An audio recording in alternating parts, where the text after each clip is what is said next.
All right, so we're going to go ahead and look at facilitated diffusion and some mechanisms of transport. Basically, how do molecules get across the membrane if they're unable to just easily pass through the plasma membrane? So just a quick review, what molecules can go through the membrane and who needs help? So you can kind of take a minute, you can think about that. So remember, what molecules can go through the membrane if they're small or nonpolar. So those ones are easily to what we call simply diffuse through the membrane. They can just go right on through. And then who needs help is anything that is large and polar or charged. So how do they get the help? Where does the help come from? So the help comes from a few things. So one of them is channel proteins. This is a type of passive transport. And so think of a channel protein. Here's my little membrane. So that's my phospholipid bilayer. Think of it literally as just like a chute. Like it's a protein. It's one protein, but it's like a tube. Okay? And all that happens is there's molecules on one side and they're just going to passively travel through down their concentration gradient through the membrane. So they're going down their concentration gradient. That's not how you spell concentration.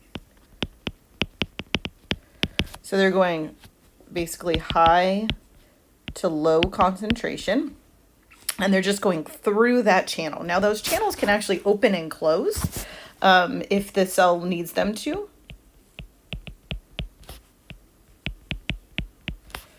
Some are what we call, like, they have voltage gated, so they're open and shut by a gate, like a voltage change, like a change in charge across the membrane.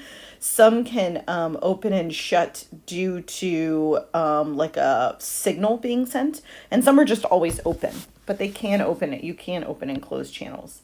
Another type of passive transport is a carrier protein. And in this case, the carrier protein has both channel proteins and carrier proteins are specific for that specific molecule. So there's like a sodium channel, a potassium channel, a calcium channel. A carrier protein, let's say like a glucose transporter, it has like two configurations.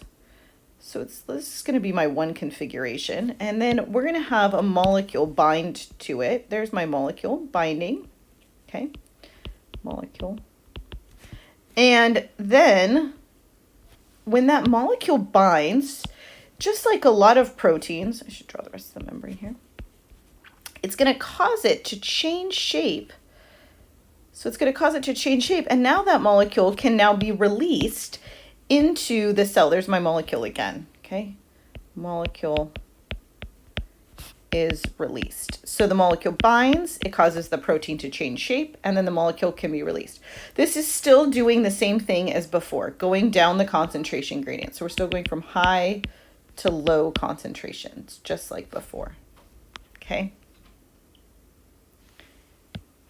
And then we also can have active transport.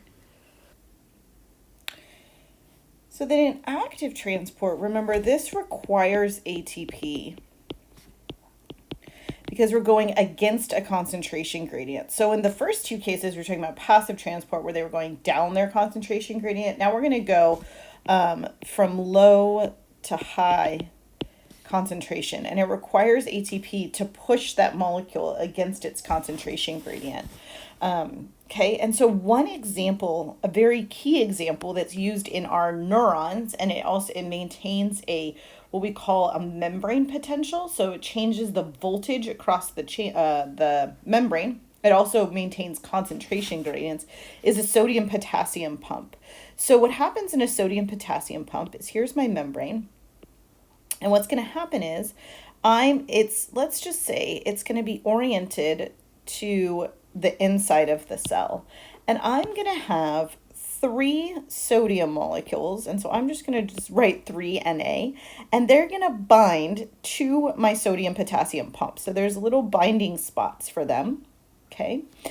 And also, I said that it requires ATP, and ATP is going to also bind. And it's going to, the way the ATP works is it's going to leave a phosphate behind. And that actually, that attachment of a phosphate causes my sodium potassium channel to change shapes. So what happens is now my sodium potassium channel, there is way better animations and pictures, and I will link to some in on PowerSchool for you guys. So now my sodium is now on the outside, and it's got a little phosphate stuck to it. And then my ATP has become ADP, because we lost a phosphate, so we went from adenosine triphosphate to adenosine diphosphate. And my sodiums now are going to fall off on the outside of my cell. And simultaneous with that, or very soon after, so now I have my 3 sodiums out here, 3 Na pluses. I'm going to have 2 potassiums attach. Okay, and when they do that, this phosphate is now going to be removed from the membrane channel, or sorry, yeah, the transport channel, the transport protein. The transport protein.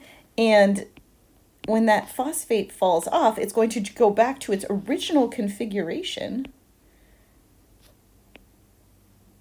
And then the potassiums are going to now fall off, and I will have 2 potassiums inside my cell, and I have pumped 3 sodiums outside my cell. And then it's just going to be able to restart again. Okay. And you'll notice one of the things is, one, I'm going to build up a sodium. So at the end of this, I will get more sodium out of my cell.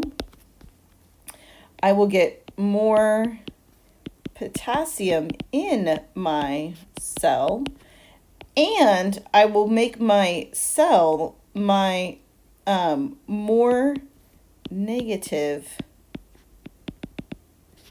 in the cell, because I'm taking 3 positives are going out and only 2 positives are replacing it. So every time I'm losing a positive ion inside my cell. So my cell will become more negative. And that's really key to firing a neuron. So if you've taken anatomy or AP psychology, you'll know that sodium potassium pump is key in maintaining what we call a membrane potential, making it more negative in the cell and more positive outside the cell. And it can also change our voltage gated channels, which is one of our channel proteins that can open and close. Okay, so we'll kind of talk more about some of those details in class. But that's just some of the ways that membranes can transport molecules across them that need help.